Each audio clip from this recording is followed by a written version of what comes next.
pessoal, sejam bem-vindos mais uma vez no meu canal. Eu sou a Vitória e hoje eu vou contar pra vocês a história horrível da família Daniels e o que aconteceu. Mas antes da gente pular pra história, eu já quero pedir pra vocês deixarem aqui nos comentários o que vocês estão achando dos vídeos, o que vocês querem ver da próxima vez. E também já deixem o like, já se inscrevam no canal e já ativem o sininho pra toda vez que a gente postar um vídeo novo, vocês já logo recebem a notificação. Bom, como eu falei pra vocês, essa é a história da família Daniels. Essa família morava na cidade de Santa Claus, na Georgia, nos Estados Unidos, e essa cidade, no censo de 2020, tinha 204 habitantes. Então, assim, era uma cidade muito minúscula. Essa cidade foi fundada por um fazendeiro no ano de 1940, 1943. Ele era apaixonado pelo Natal, então ele não deixava ninguém tirar as decorações de Natal e, assim, quanto mais pessoas foram morando na fazenda, né, acabou se tornando ali uma cidade para os empregados desse fazendeiro. E com o decorrer do tempo, acabou se tornando uma cidade ponto, sim, para pessoas que não trabalhavam nessa fazenda. E assim, até hoje eles não tiram a decoração de Natal é durante o ano todo. As ruas, né, dessa cidade não são muitas, mas todas as ruas têm o nome das renas, né, do Papai Noel. Enfim, é uma cidade pequena, festiva, feliz e muito alegre. Bom, pelo menos era conhecida assim até 1997. Onde essa cidade ficou marcada pelo ataque da família Daniels. Essa família foi morta e esse ataque foi causado por um breve integrante da família. Bora pra história? A família Daniels era uma família misturada. O pai, o Dan, ele tinha se casado, né, quando ele era jovem, e ele acabou tendo uma filha. E o Dan, ele tinha conseguido a guarda dessa filha, então ele que cuidava da filha. Ele era muito conhecido na cidade por ser um homem muito religioso e ser um homem que era apaixonado pela comunidade e extremamente apaixonado pela filha. Ele tinha um amor imenso pela filha dele e ele era conhecido como um ótimo pai. E a Kim, que era a esposa do Dan, né, depois de um tempo, ela teve uma vida assim muito difícil. Aos 3 anos de idade, o pai dela foi assassinado e a mãe dela acabou abandonando ela e os irmãos dela. Então ela foi para o sistema, né, de adoção. E ela só foi realmente adotada no final da adolescência dela. Durante todo esse período, ela passou por mais de 52 casas de adoção, onde, num ano, inclusive, ela acabou passando por 17 casas de adoção. Então, assim, ela teve uma vida que foi muito complicada, muito difícil, onde ela sofreu muito abuso, ela via pessoas tratando ela mal e o filho biológico bem, pessoas que, né, só adotavam, né, o foster care system, como é conhecido nos Estados Unidos, onde eles mantêm ali uma criança na casa só por um período curto ou um período longo, mas a adoção não é oficial. As crianças ali só estão realmente aos cuidados dessa família, mas não são oficialmente adotados por essa família.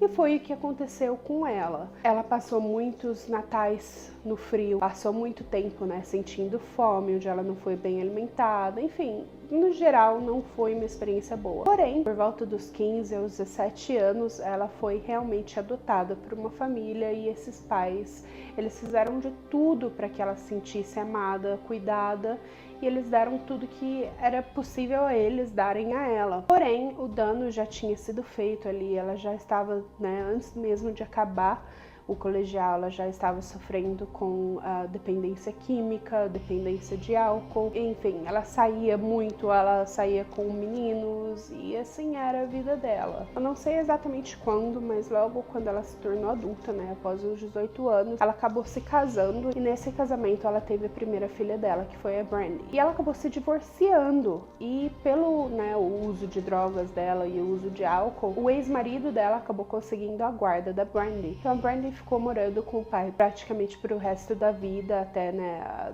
vida adulta dela. E assim, a vida dela foi num ciclo, né, porque aí depois ela acabou tendo mais 3 filhos, onde ela teve em 1986 a Amber e em 1989 ela teve o Brian e a Brooke, que eram gêmeos. E assim, depois dela ter perdido a guarda da filha mais velha dela, ela acabou caindo numa depressão muito grande. Ela também, né, acabou tendo esses 3 outros filhos. Ela sofria com problemas de dependência, ela sofria com depressão, então o sistema também acabou pegando essas crianças, né, o conselho tutelar, né, como seria chamado no Brasil, acabou tirando essas crianças da residência dela e levando para casas de adoção, onde elas eram mantidas em um lugar que seria mais seguro do que com a Kim. Demorou por volta de 2 anos para ela, né, finalmente coletar as forças dela, enfim. Então, na primavera de 1992, ela acabou entrando numa igreja pentecostal de Mount Vernon, onde ela entrou sem sapatos. Ela estava, né, ali com a dependência química dela bem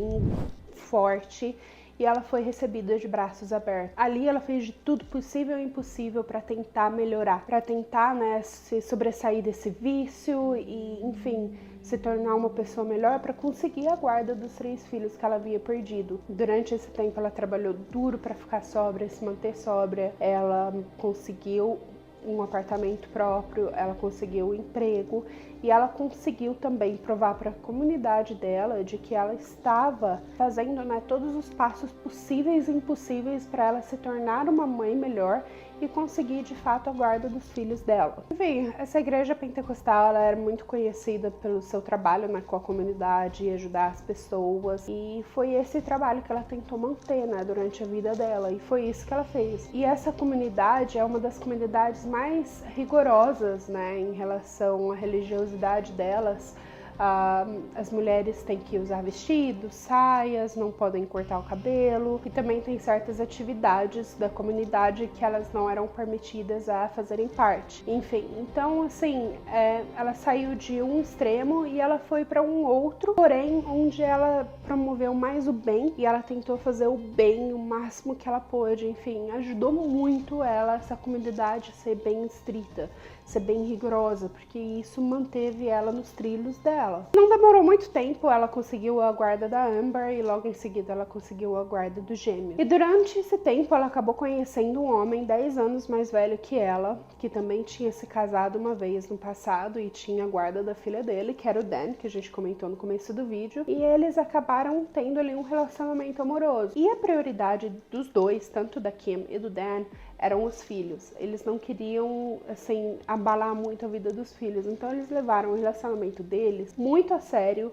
e com muita calma. Eles apresentaram, eles respeitaram o tempo das crianças, e depois do casamento deles, inclusive, a comunidade fez muitos comentários de que parecia que eles tiveram a vida inteira juntos, que aquela ali era a família desde o primeiro dia, que assim, os filhos se amavam, se chamavam de pai e mãe, e que não tinha muito essa coisa de ser tipo padrasto, madrasta, meio irmão e essa coisa. Eram todos irmãos, eram o pai e a mãe. E durante esse tempo, a Kim se reconectou com a filha mais velha, aquela que tinha ficado na guarda do pai. E durante os finais de semana, essa filha passava o final de semana junto com a Kim e o Dan. Então assim, ela fez de tudo que ela pôde, e ela teve sucesso em revirar a vida dela e se tornar uma pessoa melhor e promover o bem e fazer o bem aos próximos. Dentro de 2 anos de casamento, a Kim, ela decidiu que ela queria fazer um bem maior à sociedade.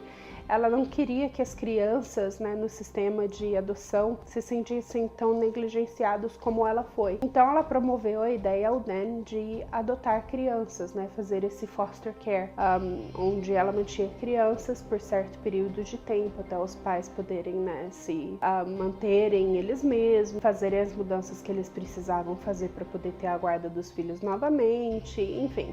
Eles decidiram se tornar foster parents, e foi isso que eles fizeram. Assim, o Dan entrou na onda também, ele também queria ajudar as crianças, ele também queria fazer o bem também à comunidade. E assim, algumas vezes as crianças ficavam ali questão de dias, outras vezes eles ficavam ali questão de meses. E a Kim, ela fez disso o trabalho dela integral, assim, cuidar das crianças, e ela era muito realizada, muito feliz fazendo isso. Então ela acordava de manhã já com afazeres para as crianças e ela ia dormir à noite só depois que ela terminasse tudo que ela podia fazer para as crianças. E ela era extremamente feliz fazendo isso. Inclusive, uma das crianças que acabou indo na época na casa dela era Joanne Mosley. A Joanne Mosley, ela era conhecida ali, né, pela região, ela era bem novinha, ela tinha por volta dos 11 anos de idade. E a família dela era muito conhecida negativamente pela região. A mãe dela era muito conhecida pela sociedade, né, por negligenciar os filhos e também por fazer voodoo para todo mundo. Inclusive, assim, a Kim até ria que quando a Joanna ficava brava com ela falava que ia pegar emprestada magia negra da mãe dela para fazer voodoo com ela também. E assim, ela só ria, né? E ela conversava com a Joanna e tentava ensinar para ela que não era bem desse jeito que funcionava. Se você estava bravo com alguém, não era magia negra que ia funcionar, era conversar com a pessoa, era falar o que você estava sentindo, enfim. Ela estava fazendo muito bem para Joanna, né? E a Joanna, ela sentia muita saudade do irmão Scott e da mãe dela, da Latrell. E chegou a um ponto que a Joanna falava tanto, né, do irmão e da mãe, que a Kim acabou levando a Joanna para 1h30 de distância da cidade deles, que era onde a Latrell e o Scott moravam. Eles moravam numa região que era só trailer, né, então tinha muitas crianças dentro daquele trailer. A Latrell, ela tinha se casado muito nova, ela foi forçada a casar aos 15 anos de idade, onde ela teve o primeiro filho dela, o Ralph, que depois, né, com certa idade, ele foi preso por molestar crianças e por incesto também. E ali a Kim conheceu a Latrell, que foi casada com vários homens, ela teve mais de 3 casamentos, todos muito abusivos, então ali a casa era muito abusiva. E ela também conheceu o Scott. Pelo menos foi assim que ele foi apresentado a Kim, a família Daniels. Ele foi apresentado como o nome de Scott Taylor.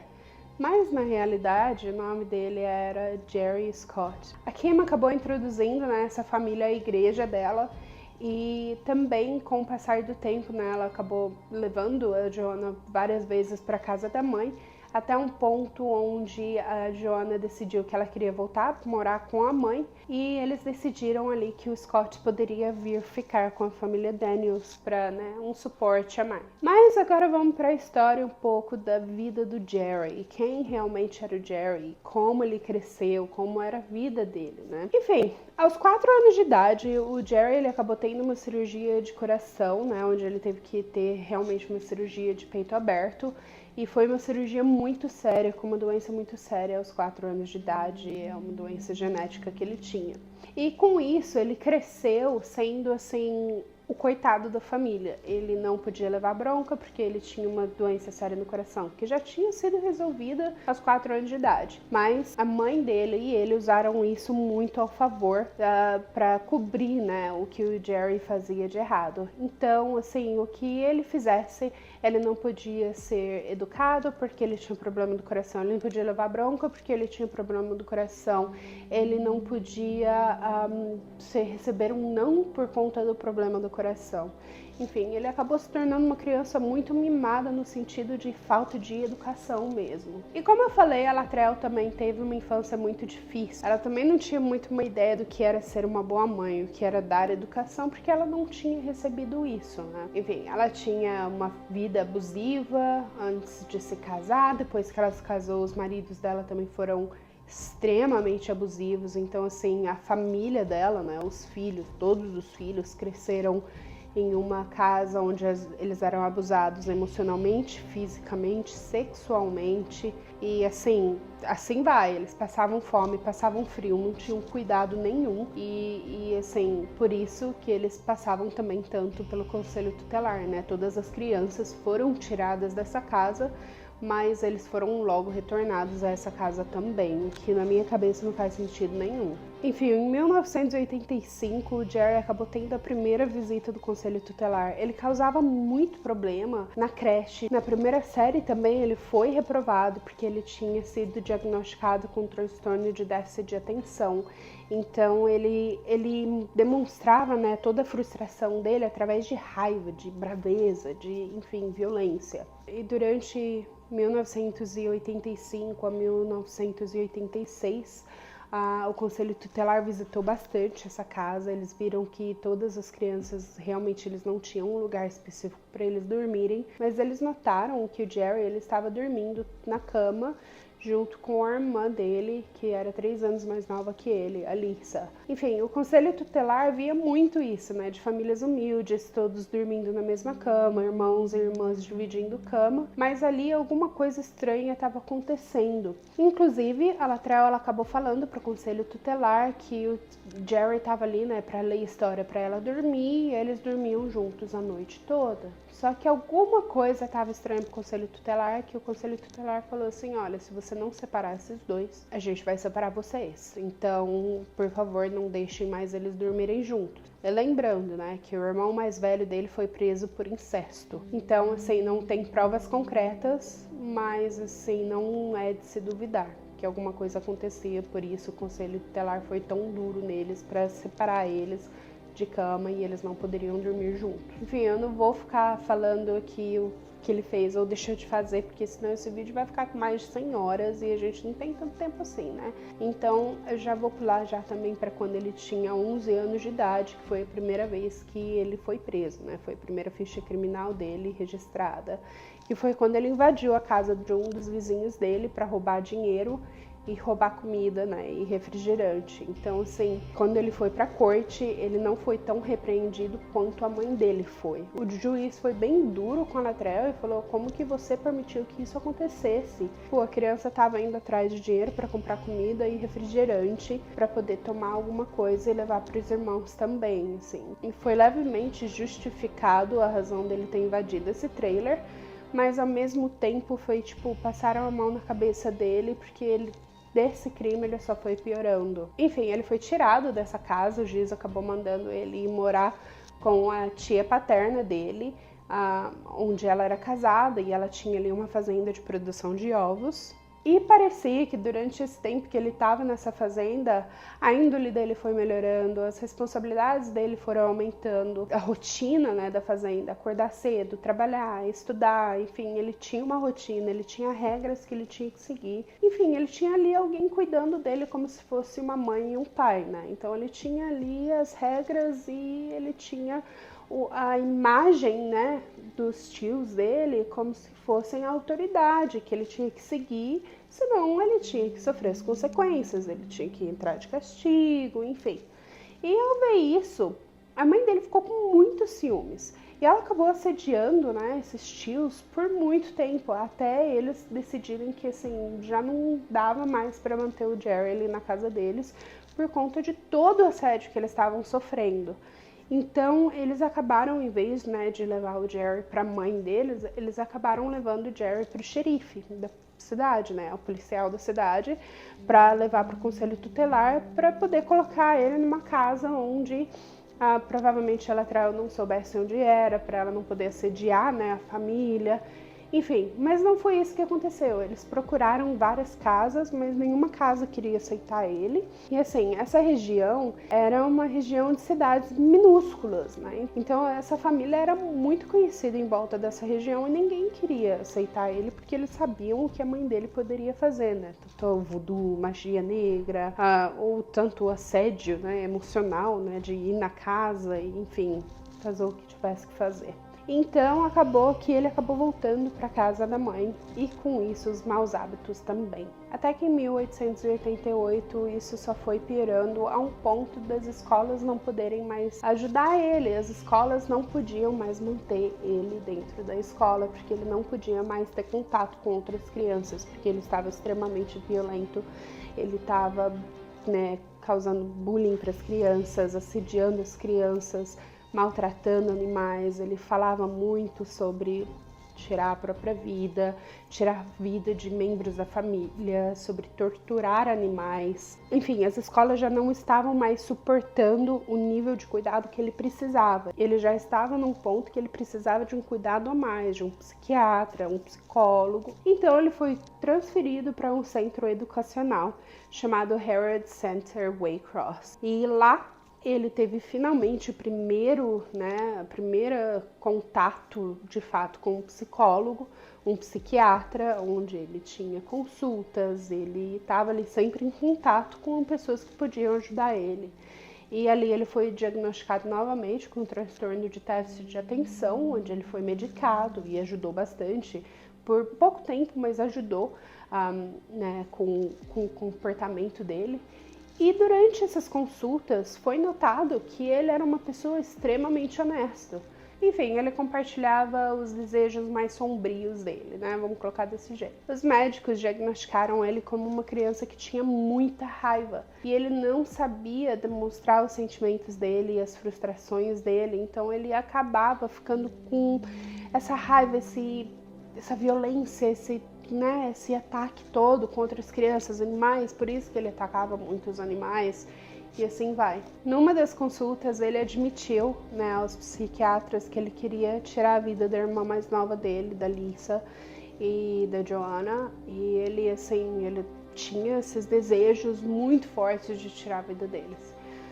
Ele foi colocado numa ala psiquiátrica, para tratamento. Ele ficou lá por 2 meses, onde os médicos viram melhoras muito grandes e permitiram ele passar um dia com a mãe dele. Porém, a mãe dele tirou ele dessa ala e nunca mais trouxe ele de volta. Ela só ligou e falou assim: ele tá bem, eu não preciso trazer ele de volta, tá tudo bem. E assim, legalmente ela tinha que trazer, mas ninguém fez nada, ninguém correu atrás dela, ninguém correu atrás dele, deixaram isso acontecer e foi, o tempo passa. E aí, durante esse tempo, ela viu que ele estava começando a se machucar, causar ferimentos nele mesmo. Ele também estava tentando tirar a própria vida, até um ponto que ela viu, ela estava saindo da garagem e ela viu que ele tinha colocado uma corda na árvore, amarrado no pescoço, e aí ele chutou um balde e foi aí que ela conseguiu resgatar ele. Aparentemente, numa outra vez, ela também pegou ele com um travesseiro no rostinho de uma das irmãs dele, e onde ele estava tentando tirar a vida da irmã também. E foi aí que ela entrou e não permitiu que isso acontecesse, mas também ela não fez nada para mudar o comportamento dele ou para, enfim, cuidar até das outras filhas, porque ela tem uma responsabilidade não só com ele, mas também com os outros filhos que ela tem, mas ela não fez nada, ela só falou, para com isso, tirou ele de cima dela e aí acabou, pronto, não fez mais nada. Enfim, isso só foi piorando, os comportamentos dele na escola, que ele voltou para a escola, foram piorando, estavam piores de quando ele saiu. Ele estava atacando outras crianças, ele falava muito sobre o assunto de morte, ele falava sobre tirar vidas, tanto as dele quanto as da família dele. Ele torturava ainda mais animais e aí ele também começou a falar outra coisa. Ele também começou a falar que ele estava tendo alucinações audiovisuais, então ele via e escutava coisas que não estavam lá. Enfim, e aos 16 anos ele estava altamente viciado em drogas, ele estava altamente viciado em álcool e ele tinha uma ficha criminal bem extensiva. Ele estava cometendo crime atrás de crime e assim, ele decidiu abandonar a escola porque ele não via sentido nisso, então ele nunca mais voltou para a escola. E aí, nesse meio tempo, ele conheceu a Maria, que era casada, mas ele acabou tendo um filho com essa Maria que se chamava Joshua. E, enfim, o Joshua, ele nasceu, a Maria continuou casada e continuou com o Jerry. Enfim, ela teve 2 relacionamentos ao mesmo tempo ali praticamente, Então, assim, não era uma pessoa altamente confiável. E aos 18 anos, através da Joanna, a irmã mais nova dele, ele foi introduzido à família Daniels. E foi nessa época que a Joanna decidiu voltar a morar com a mãe. E durante esse tempo ela estava sendo tratada por uma infecção vaginal que relatou que ela já estava sexualmente ativa aos 11 anos de idade. E como eu falei antes, ele foi introduzido à família Daniels como Scott Taylor. Ele não foi introduzido como o Jerry Scott. O nome dele, ele não queria que a família soubesse de toda a ficha criminal dele, não queria que a família soubesse do histórico dele no geral. Então eles introduziram ele como Scott Taylor. E foi assim que ele foi conhecido ali, né, pela família toda e pela região ali de Santa Claus. Enfim, ele foi morar com a família Daniels, ele ficou ali na casa. E um dia o Dan, né, o pai da família, ele estava no jardim com um amigo e ele escutou, né, através do canto da casa, o Jerry conversando com a filha dele, a Jessica, que era a filha mais velha, né, do casal ali, né. E o Dan escutou ele flertando com ela, enfim, tentando coisas ali que não cabiam para a situação que eles estavam, né? Porque afinal de contas ele estava sendo ali um irmão adotivo da família. Então não cabia esse tipo de comportamento dentro daquela casa. E a Jéssica também acabou comentando, né, com o pai dela, que o comportamento dele era muito estranho. Um momento ele era sedutor, o outro ele era agressivo. Uma hora ele era legal, outra ele estava extremamente violento. E ela não sabia de onde isso estava vindo e ela não se sentia confortável em volta dele. Então ele acabou indo conversar, né, um dia que o Jerry estava na casa da mãe. Ele acabou indo nessa 1h30 de viagem praticamente para falar para o Jerry que ele não poderia conversar com a Jessica mais, ele não poderia ter esse tipo de atitude. Porém, antes dele falar isso para o Jerry acabou falando para ele que não poderia mais voltar naquela casa e que ele não queria mais voltar para a casa dos Daniels. Então foi aí que acabou a história deles, né? E, enfim, com o passar do ano, muita coisa aconteceu. E depois de um ano, mais ou menos em 1987, ele acabou engravidando a Maria de novo. E ele também ficou cada vez pior com o vício de droga deles, de álcool, enfim. Ele ficou extremamente, assim, não confiável. Ele ficou muito pior que ele já era, assim, sabe? Então era uma pessoa muito difícil de ficar perto, muito violenta. Você não sabe o que vai acontecer com ele, assim, sabe? Então, quando chegou mais ou menos dia 27 de novembro de 1997, ele acabou indo para casa da Marie para ver ela e o Joshua. Ela já estava no final da gestação, mas ainda não estava na hora de ter o bebê. Então, ele viu que ela estava passando mal, que ela não estava se sentindo bem. E depois de muito tentar convencer ela, ela finalmente concordou de ir para o hospital. E foi quando ela foi para o hospital, né, a mãe dela também foi, e ele ficou no quarto de espera, esperando, né, o nascimento do bebê, porque já estava nascendo ali naquele dia mesmo, porque alguma coisa não estava certa. Ela teve uma gravidez saudável da primeira vez, mas essa gravidez estava muito diferente. Enquanto ele esperava, né, o nascimento do filho dele, ele acabou escrevendo um poema, assim, que é fora, né, do comum para ele. Depois de um tempo, né, de espera, a mãe da Maria, ela acabou vindo para a sala de espera para conversar com o Joshua. Ela falou assim: olha, seu filho nasceu morto. Ela disse que ele só deu com o ombro, virou as costas e foi embora. No dia 2 de dezembro era o velório do bebê, e nesse velório as pessoas que estavam lá, né, disseram que ele chegou aos prantos, assim. Ele estava totalmente fora de quem realmente ele era, nunca ninguém tinha visto emoção com ele, né. E nesse velório ele fez a Maria acabar lendo esse poema que ele escreveu. Com o passar do dia eles foram para casa da Maria, né, junto com os irmãos mais novos da Maria e com o Joshua, né, o filho do casal, e os pais dela, e lá eles ficaram o dia inteiro, onde aparentemente ele ficou pedindo para Maria ler esse poema o dia inteiro para ele. Ele estava totalmente fora de si naquele dia. Só abrindo aqui um parênteses de que, assim, haviam boatos de que esse bebê não era dele, né? Então a Maria inclusive confessou para ele de que ela não sabia quem era o pai. Nessa época eu já não sei se ela ainda estava casada com o marido dela, mas assim, ela tinha no mínimo 2 homens que ela tinha relacionamento sério, então seria um pouco óbvio que ela não saberia quem era o pai, né? E assim, e depois da morte do bebê, o Jerry ele acabou pedindo pro pai da Maria levar ele até a casa da mãe. Lá foi onde ele contou o que tinha acontecido. A Lisa, né, a irmã mais nova, e a Joana abraçaram ele, né, falaram que sentia muito.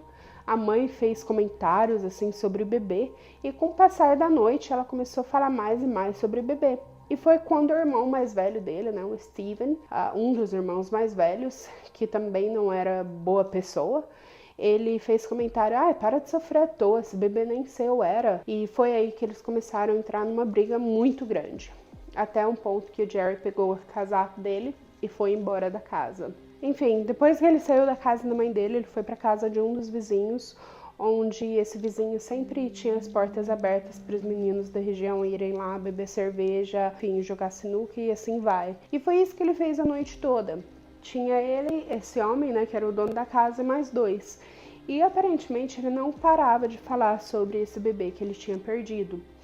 E a noite inteira os meninos tentaram mudar de assunto, o dono da casa tentou mudar de assunto, mas ele não aceitava, ele queria e precisava falar desse bebê. O que, de novo, né, falaram que era muito fora da característica dele, né? Ele não falava sobre os sentimentos dele, ele não falava sobre família, enfim, era muito estranho ele estar ali chorando, falando tanto sobre o bebê. Então, com o passar do tempo, né, chegou às 8 horas da noite, o dono da casa precisava ir dormir, porque ele já era um senhor bem mais velho. Então ele falou para os meninos que a noite já tinha acabado, que eles podiam levar algumas cervejas, mas que ele já estava fechando ali a garagem dele. Foi isso que aconteceu. O Jerry saiu com esses dois meninos que estavam ali junto com ele, ficaram bebendo até as 11 da noite. Quando os meninos decidiram ir para casa, o Jerry voltou para casa desse homem, onde ele pegou a chave da caminhonete desse homem. E ele também pegou um cheque né, de seguro, saúde, desemprego, seja lá o que for, e ele acabou indo embora. E ele estava sentindo muita raiva, muito ódio, ele não sabia mais onde colocar as emoções dele, e ele só tinha um lugar em mente, que era a cidade de Santa Claus. Ele precisava ir para a cidade de Santa Claus. E como eu falei, assim, essa cidade era muito pequena. Inclusive, nessa época, ela era maior do que é hoje. Hoje em dia tem 204 habitantes. Na época de mais ou menos 2000, tinham 250 habitantes. São por volta de 66 famílias e assim vai. Quando ele chegou na cidade de Santa Claus, ele foi direto para a casa da família Daniels. Essa casa era literalmente a última casa da última rua da cidade, literalmente a rua da cidade acabava na porta da casa deles. Era muito reclusa, não tinha muita gente por perto, enfim, qualquer barulho que acontecesse ali, ninguém ia escutar, porque era realmente longe. Então, quando ele chegou na casa, ele sentou, né, nas escadas da frente da casa, e ali ele acabou com as duas últimas cervejas que ele tinha. Aí ele foi pro fundo da casa, onde tinha uma garagem, que ele pegou uma escada, ele colocou na janela do banheiro da casa.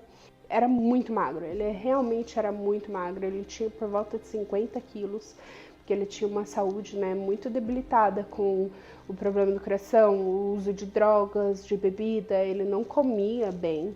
Ele só comia, assim, comida de caixa, congelada e assim vai. Praticamente o consumo dele era mais álcool do que comida em si. Então ele realmente era muito magro, ele entrou facilmente pela janelinha pequena do banheiro. E quando ele entrou, ele viu que estava todo mundo dormindo, estava super quieto e ele foi direto na sala. Lá ele acabou fumando 2 cigarros, onde ele apagou no tapete. E quando ele apagou esse cigarro, ele foi direto para o armário de armas que a família tinha. Lá ele pegou uma daquelas armas de caça grandona, assim, sabe? Que você tem que abrir ela no meio para recarregar ela. Desculpa, não sei o nome dessas armas, mas ele carregou essa arma, ele foi pro quarto da Kim e do Dan. Lá ele atirou primeiro na Kim, ela acabou falecendo na hora. Aí ele atirou no Dan, ele não faleceu de primeira. Ele tentou levantar com os braços, né, para cima para tentar se proteger e aí foi que ele foi baleado novamente e dessa vez ele de fato caiu no chão, provavelmente já havia falecido. No meio tempo, enquanto esse barulho todo estava acontecendo, a filha mais velha, Jessica, acabou correndo para o banheiro e o Jerry ele foi para o quarto dos meninos.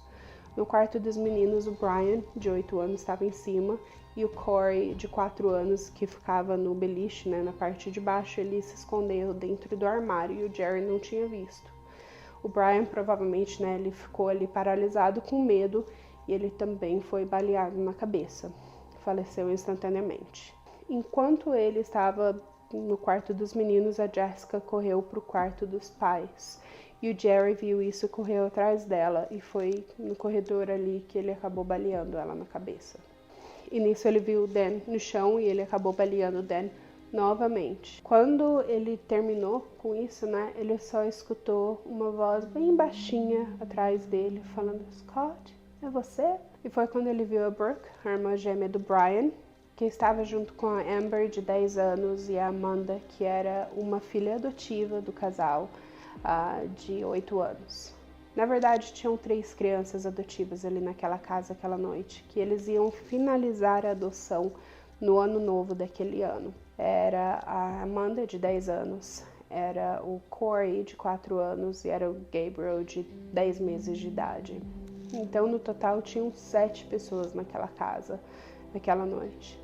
E quando ele viu essas meninas atrás dele, ele falou: corre, corre, tem alguém aqui atacando a família, corre pro meu carro que eu vou resgatar vocês.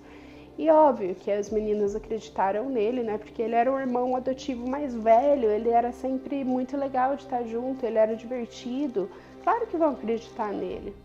E naquela noite estava menos de 4 graus, assim, estava bem frio. As meninas correram sem agasalho, sem sapato, sem roupa apropriada. Elas estavam só com um pijama leve e elas correram para a van dele. Enquanto ele estava saindo da casa, né, com as meninas, ele olhou para trás e ele viu o Corey, de 4 anos de idade, no corredor chorando. E ele levantou a arma como se fosse, né, para atirar nele, só que no meio do caminho ele desistiu e só correu para van com as meninas. E aí a Amber, ela perguntou para ele, né, depois bem quietinha, quando eles estavam, né, andando pela cidade, ela falou: onde que você tá levando a gente? Aí ele falou que estava levando para casa de um amigo em 2 ruas para frente. Quando passou essa rua, a Amber falou: você acabou de passar a rua, por que você não entra nessa rua? Aí ele falou para elas que tinha sequestrado elas e que elas tinham que ficar quietas. Com o passar do tempo, né, ele andou bastante com o carro, ele foi para uma área bem remota e a Amber falou assim: o que você vai fazer com a gente? Você pode jogar fora essa arma, porque essa arma tá me dando muito medo. E foi quando ele parou numa ponte e ele acabou jogando essa arma, surpreendentemente, no rio. E nisso as meninas tentaram fugir, porém ele alcançou as 3 e ele levou as 3 para a van. E foi lá que ele colocou a Amber atrás da van e ele acabou abusando dela. E assim, no relato médico, policial, judicial, todos estavam falando que ele cometeu sadomasoquismo com ela. E aí, assim, horrível, horrível. E também ele colocou a Amanda no fundo da van e ele começou a abusar dela também. Só que no meio do caminho ele se cansou e ele decidiu que ele podia deixá-las irem embora. Enfim, depois que ele desistiu, né, de abusar mais das meninas porque ele tinha cansado, ele dirigiu por um tempo numa área remota e ele acabou abandonando as meninas no meio da estrada, no meio do nada, assim. As meninas, elas seguraram as mãos uma das outras e elas começaram a correr até elas encontrarem a primeira casa que tinha as luzes acesas. As 3, elas ficaram abraçadas na frente da casa e elas bateram na porta e um homem abriu a porta. Elas ficaram extremamente assustadas com ele, sim, com toda razão, claro, crianças vendo um homem, sendo que um homem tinha acabado de abusar delas. Então, assim, esse homem percebeu, né, o medo delas, então ele se afastou, ele falou: tá tudo bem, chamou a esposa dele viu o estado, né, das meninas, sem sapato, com frio, ensanguentadas, e ela correu já com cobertor. E ela cobriu as crianças, já pegou as crianças no colo e colocaram essas meninas dentro da casa para se aquecerem. E no meio tempo chamaram a polícia. Quando a polícia chegou, demorou muito tempo para conseguir acalmar as meninas. As meninas realmente estavam com muito medo, não conseguiam falar. A única coisa que elas falavam era Santa Claus, Santa Claus. E, enfim, com o passar do tempo, elas falaram que o irmão Scott atacou elas. E elas também acabaram falando, né, quem elas eram, quem era a família. A polícia acabou chamando outra viatura para ir para a cidade de Santa Claus, para ir diretamente na casa da família Daniels. E quando eles chegaram lá, eles notaram que todas as luzes da casa estavam acesas e a porta da frente estava aberta. O Jerry, ele tinha voltado para aquela casa e ele acendeu todas as luzes e deixou a porta aberta. Não tem explicação porque ele falou que ele fez isso, né? E quando o policial chegou, ele viu que o Corey, de 4 anos, ele estava ainda no corredor, no mesmo lugar, chorando desesperadamente. Ele entrou no quarto do Corey, ele viu o Brian, o estado que o Brian estava. Ele viu no corredor a Jessica e ele entrou no quarto dos pais. Ele viu o pai no chão e a mãe na cama. E do lado da cama, o bebezinho de 10 meses estava tentando acordar a mãe, também aos prantos, né? E também com isso estava um barulho muito alto, que era o alarme da mãe, que ela costumava, né, ter o alarme dela bem alto para ela poder acordar.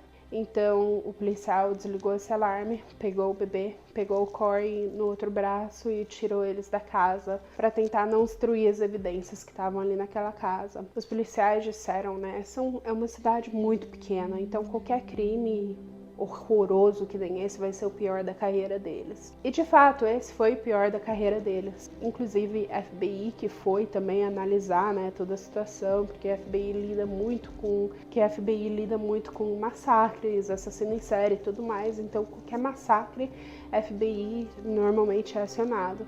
E inclusive o FBI falou que aquele caso realmente foi, assim, de proporção horrível. Enfim, às 11 da manhã a polícia acabou mostrando uma sessão de fotos para Amanda enquanto a investigação corria, e a Amanda selecionou a foto que era do irmão deles ali, né, do Scott, que na verdade era muito conhecido como o Jerry Scott Hitler. E assim, a polícia fez teste de DNA, né, do abuso das meninas, que tinha obviamente DNA dele nas meninas, e também pegaram o DNA no cigarro que ele acabou apagando ali no tapete. Realmente era o Jerry, e quando eles foram para casa da mãe do Jerry, lá eles encontraram o irmão dele, o Steven, abriu a porta e falou não, ele não tá aqui. Parecia também, né, que o Steven estava bem nervoso, bem agitado, e o policial no fundo na casa notou uma leve comoção ali debaixo, né, da casa, num buraquinho que, enfim, fez um barulho estranho. Ele olhou, ele viu que o Jerry estava lá. Então, esse policial falou, né, para os outros, o Jerry tá debaixo da casa, o Jerry tá debaixo da casa. Depois de um tempo, eles conseguiram tirar o Jerry. E como os psiquiatras falaram, de fato, ele era uma pessoa muito honesta. Então, quando ele foi levado à delegacia para ser, enfim, investigado, então ele foi levado para a delegacia, onde ele confessou todo o crime. Ele disse que tem partes que ele não lembra 100%, mas que ele cometeu esse crime. Ele falou todos os detalhes que ele lembrava. Se ele esqueceu partes ou não, a gente nunca vai saber de fato, mas ele falou tudo que ele fez. Ele disse que, não sei, acho que eu só perdi minha cabeça aquele dia e isso aconteceu, nada demais. Foi o comentário que a polícia fez, né? Falou que essa foi a ação dele e esse foi o comentário que ele fez quando ele foi perguntado por que você fez isso. Enfim, ele recebeu uma pena de morte, mas foi revogada e acabou que ele teve 2 sentenças de vida, no total de 110 anos na prisão, sem chance de ser liberado da prisão. E é lá que ele vai passar o resto da vida dele. Mas enfim, essa é a triste história da família Daniels. As crianças que sobreviveram ao ataque, eles foram colocadas em outra casa de adoção. Enfim, foi realmente uma história muito chocante, né, para uma cidade tão pequena, uma história muito triste, principalmente de uma pessoa que virou a vida dela do mal, né, onde ela teve uma vida muito traumática e ela tentou fazer o melhor que ela pôde. E realmente é muito triste que isso tenha acontecido com eles, com as crianças e que, enfim... Inclusive, é muito triste a vida que o Jerry teve, porque ele teve muitas chances de ser ajudado, de ser cuidado, mas o sistema falhou ele também, né? Enfim, ele é sociopata?